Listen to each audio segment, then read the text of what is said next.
Hey, good morning, members. I'm getting ready to take off for a trip. And one of the things I normally do is a day or two before the trip, I wake up even a half an hour earlier to start putting together a list of those last minute things that I need to get done. And the first thing I need to get done in the morning is have a little coffee. So, mm, that's delicious. And that gets me going first thing in the morning. And I think a lot of us, get concerned when we're heading off for a trip that we're not going to get things done. So, what I always do, and we've got so many different ways of communicating these days, is I go back to my, the good old checklist of things that have to get done.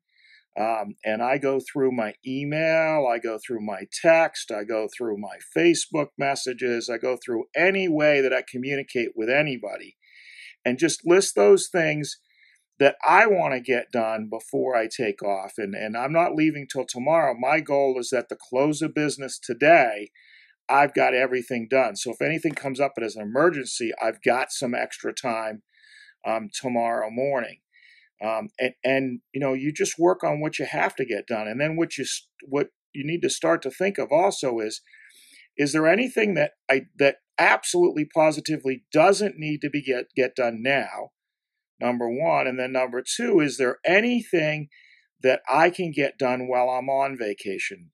Return a phone call, process some paperwork. What are the things maybe that I'm going to take with me to be productive while I'm gone? So, I think the keys to being successful in preparing to get away from the office for a while are number one, do it early. You can get a lot more done between 5 o'clock in the morning and 8 o'clock in the morning than you can between 8 and 5. What's urgent and important? Go through all of the ways that you communicate with people and literally turn it into a list.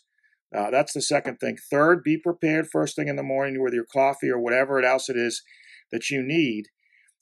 And then just go through it. I will, again, as I said, I'll get more done probably in the next couple of hours than I will the rest of the day. And then the last thing is what can be put off, not that I'm telling you to procrastinate, but if it isn't urgent and it isn't important, it can probably wait.